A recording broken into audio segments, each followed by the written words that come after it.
আমরা একথা সবাই জানি এবং বিশ্বাস করি, শুধু মুমিন বলে নয়, পৃথিবীর প্রত্যেকটা মানব একথা বিশ্বাস করে যে আমাদের এই দুনিয়া ছেড়ে চলে যেতে হবে। আল্লাহ কোরআনুল কারীমে চারটি জায়গায় বলেছেন, কুল্লু নাফসিন যায়িকাতুল মাউত।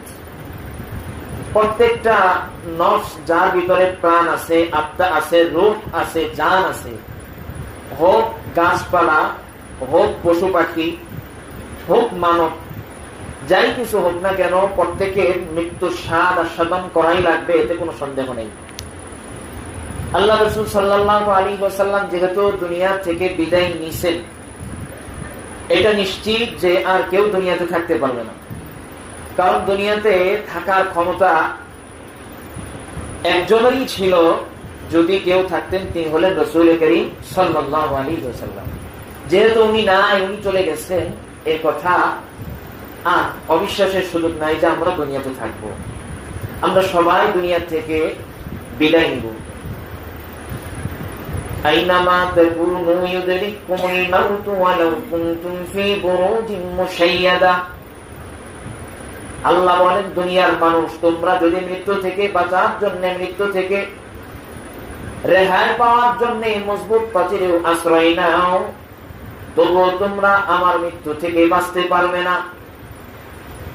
মজবুত প্রাচীর, যেখানে দুনিয়ার কারো যাওয়ার সাধ্য নাই, সেখানেও মৃত্যু আসবে, এতে কোনো সন্দেহ নাই। মানব সম্প্রদায় পুরাটাই বেয়াকুফের দল। আমি আপনি সবাই বেয়াকুফ, নির্বুত। কেন? নিশ্চিত বিষয় থেকে আমরা বাঁচার চেষ্টা করি, আর যেটা অনিশ্চিত সেটা থেকে বাঁচার চেষ্টা করি না। মৃত্যু এটা নিশ্চিত, এর থেকে আমরা বাঁচার চেষ্টা করি। গুনাহ এটা আমাকে শাস্তি দিবে, এটার থেকে আমরা বাঁচার চেষ্টা করি না।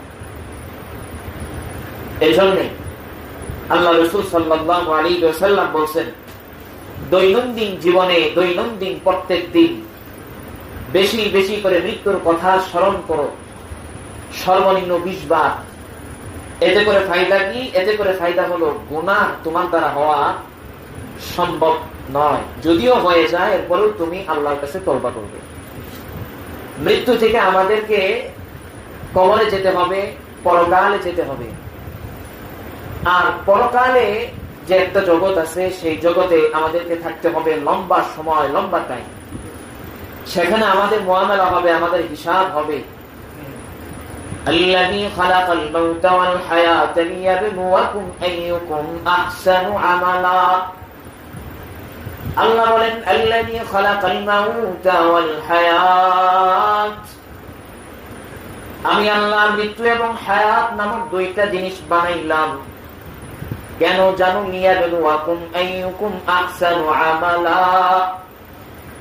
আমি আল্লাহ এর জন্য এই দুইটা জিনিস বানাইলাম, এর উদ্দেশ্য হইল, বান্দা আমি আল্লাহ তোমার আমলের পরীক্ষা নিব, তোমার আমলের হিসাব নিব।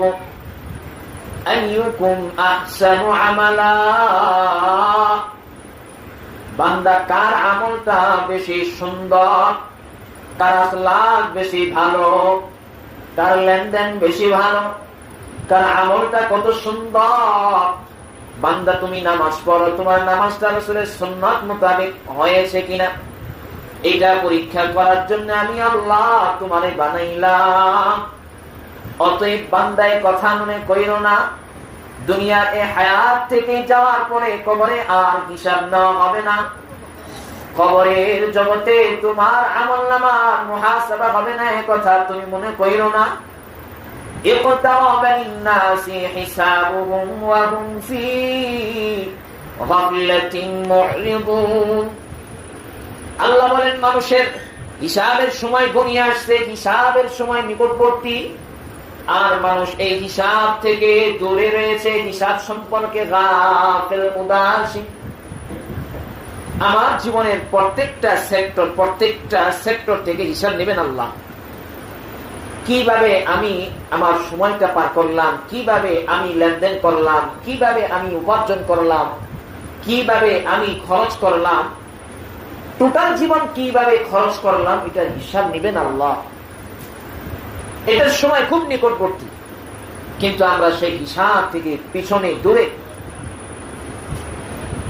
বুদ্ধিমান তো ওই ব্যক্তি, যেই ব্যক্তি আল্লাহ হিসাব নেওয়ার পূর্বে নিজের হিসাবগুলো নিয়ে ফেলে।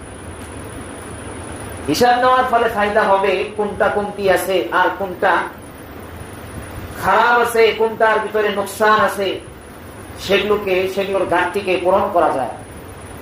যদি হিসাব না নেওয়া হয় তাহলে ঘাটতি কমতি বুঝবো না আমরা।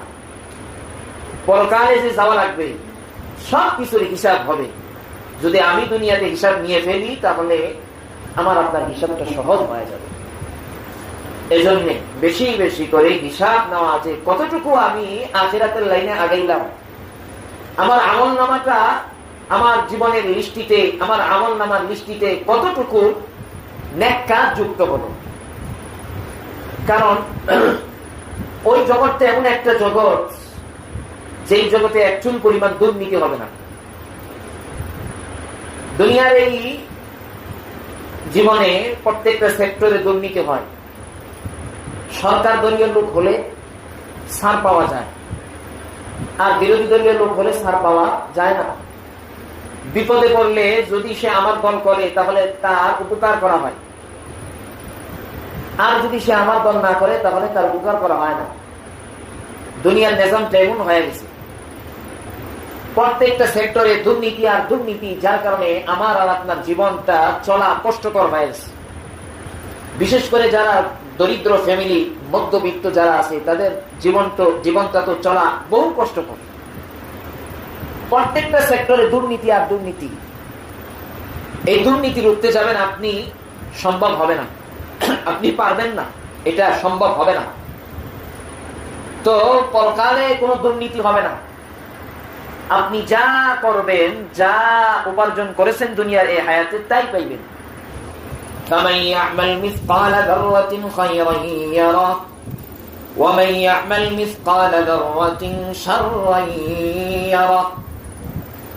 আল্লাহ বলেন, যেই ব্যক্তি অণু থেকে অণু, বিন্দু থেকে বিন্দু, এমন বিন্দু যার কোনো হাইসিয়ত নাই, যার কোনো অস্তিত্ব নাই, ওই পরিমাণ যদি বান্দা নেক আমল করে, আমি আল্লাহ কিয়ামতের ময়দানে পরকালে তার নেক আমলের বদলা দিব।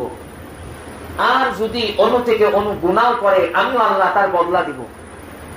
তাহলে বোঝা গেল পরকালে কোনো দুর্নীতি হবে না, সেখানে কেউ পক্ষপাতিত্ব করতে পারবে না। সেখানে দলের কেউ একজন বড় একজন লিডার, সে খুব বড় আল্লাহওয়ালা বুজুর্গ, মাপ পাইয়া গেছে, এখন সে সেখানে দালালি করবে, দলের দালালি করবে, এটা চলবে না। সেখানে দালালি হবে আল্লাহ রসুলের, কোন দলের দালালি হবে না সেখানে। এমন একটা পরিস্থিতি হবে,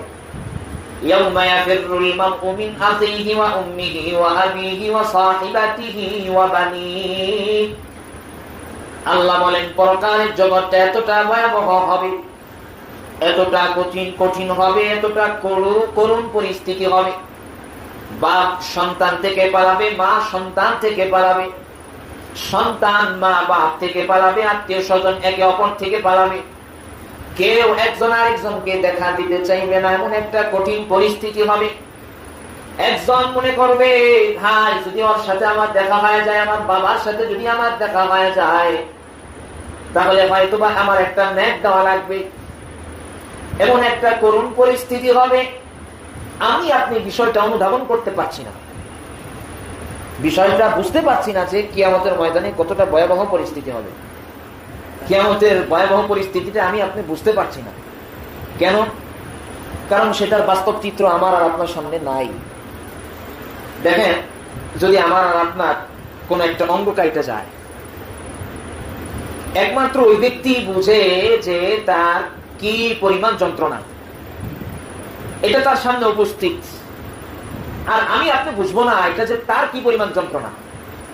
ঠিক বিষয়টা এরকম যে কিয়ামতের ময়দানটা এতটাই ভয়াবহ হবে যে সন্তান মা বাপকে চিনবে না। এবার চিন্তা করেন কি পরিমাণ ভয়াবহ পরিস্থিতি হবে। একটু বুঝেন যে আমাকে আমার সন্তান চিনবে না, দুনিয়াতে আমি যাচ্ছি আর আমার সন্তান আমাকে পরিচয় দিচ্ছে না। কতটা কষ্টের বিষয়, কতটা কষ্ট লাগার বিষয়। এতটুকু যদি বুঝি তাহলে হয়তো বা কিছুটাও বুঝতে পারবো যে কিয়ামতের ময়দানটা কতটা ভয়াবহ, পরিস্থিতিটা কি পরিমাণ করুণ হবে। আরশের ছায়া ছাড়া আর কোনো ছায়া থাকবে না, একমাত্র আল্লাহর ছায়া থাকবে। সূর্য থাকবে মাত্র অর্ধ হাত উপরে, মাথার মগজগুলো টকবক টকবক করে পায়খানা রাস্তা দিয়ে পড়বে। এতটা ভয়াবহ পরিস্থিতি, এটা আমরা বুঝতে পারছি না কেন? ভিতরে ঈমান নামক যন্ত্রটা মরে গেছে। আর অহংকার করে বেড়াই, দম্ভ করে জমিনে চলাফেরা করি, মনে করতেছি জুমার দিন একদিন নামাজ পড়লে আমি পাক্কা ইমানদার হয়ে গেছি। আমাদের এই সমস্ত ভুল ধারণা, ভ্রান্ত বিশ্বাস আমাদেরকে জান্নাতের রাস্তা থেকে জাহান্নামের রাস্তায় নিয়ে যাচ্ছে। আমরা তো মনে করছি মুসলিম দেশগুলো খেলছে, তাদের সমর্থন করা হয়তো সওয়াবের কাজ, এটা আমরা মনে করছি। মাঠের মধ্যে সেজদা দিচ্ছে, গোল দেওয়ার পরে সেজদা দেয়, মনে করছি কত ভালো কাজ করছে। হাত তুলে দোয়া করছে, মনে করছি কত ভালো কাজ করছে। মোটেও ভালো কাজ না। খেলা মুসলিম খেলুক আর বেঈমান খেলুক, সম্পূর্ণ হারাম। এই যে আন্তর্জাতিক ফিফা বিশ্বকাপ চলছে, পুরাটাই হারাম। মুসলিম দেশ খেলুক আর বিধর্মী দেশ খেলুক, যেই খেলুক না কেন সম্পূর্ণ হারাম। আর আমি আপনি সেই হারাম খেলা সমর্থন করছি। এটা কত বড় খতরনাক, আমার আর আপনার জীবনের কত বড় ভয়ানক ক্ষতি। মান তাশাব্বাহা বিকওমিন ফাহুয়া মিনহুম, রাসূল বলেছেন, আজকে এই বেঈমানদের আপনি অনুসরণ করলেন, তাদেরকে পছন্দ করলেন, কিয়ামতের ময়দানে হাসরটা তার সাথে হবে। ভালো মানুষের সাথে থাকলে ভালো ফলাফল আশা করা যায়, আর খারাপ মানুষের সাথে চললে খারাপ ফলাফলই হবে, ভালো ফলাফল হবে না। আজকে এই যে আর্জেন্টিনা, ব্রাজিল, তারা গাজার মুসলমানদের হত্যার জন্য কি পরিমাণ অর্থকরী খরচ করছে আপনি জানেন? কি পরিমাণ সাপোর্ট দিচ্ছে ইসরায়েলকে আপনি জানেন? তো আপনি না মুসলমান, আপনি না মুসলমানের ঘরে জন্ম, আপনি না নিজেকে মুসলমান ইমানদার বলে দাবি করেন, এতটুকু ভিতরে ইমানি অনুভূতি জাগ্রত হয় না যে তাদের অনুসরণ করা যাবে না, যারা আমার মুসলমান ভাইকে হত্যা ইন্ধন দিচ্ছে? তাদের গেঞ্জি পইরা আপনি তাদের সমর্থন করলেন। আর বড় আফসোসের বিষয় হলো, দল যদি হায়রা যায় আত্মহত্যা পর্যন্ত করে। খবরে দেখলাম ব্রাজিল হেরে গেছে, এজন্য বহু প্রাণ চলে গেছে। কেন ভাই? শত শত মাইল দূরে ওরা খেলছে, ওরা আসছে, ওরা তো কোনোদিন, ওরা তো আত্মহত্যা করলো না, ওরা তো কোনো কিছু করলো না, ওদের শরীরও কাটলো না, কোনো কিছু করলো না। তুমি এত দূর থাইকা তুমি কেন আত্মহত্যা করলা? আফসোসের বিষয়, এগুলো চিন্তার বিষয়। আমার আপনার ঈমান কোন জায়গায় গিয়া পড়ছে? আল্লাহ আমাদেরকে বুঝার তৌফিক দান করুন, আল্লাহ আমাদের সবাইকে আমল করার তৌফিক দান করুন। তাহলে কিয়ামতের ময়দানের বিষয়টা বুঝার জন্য চেষ্টা করতে হবে যে ভয়াবহ পরিস্থিতি হবে। আজকে তো দুনিয়ার জমিনে আমরা দেখতে পাই বাপ সন্তানের সম্পর্ক বহু করুণ, সন্তান বাপকে হত্যা করছে, এরকম পরিস্থিতি আমাদের দেশে নাই? এই দৃশ্যটা যদি আমি চিন্তা করি তাহলে বুঝতে পারি যে কিয়ামতের ময়দানে কতটা ভয়াবহ পরিস্থিতি হবে। ভাই ভাই করুণ দ্বন্দ্ব আছে না?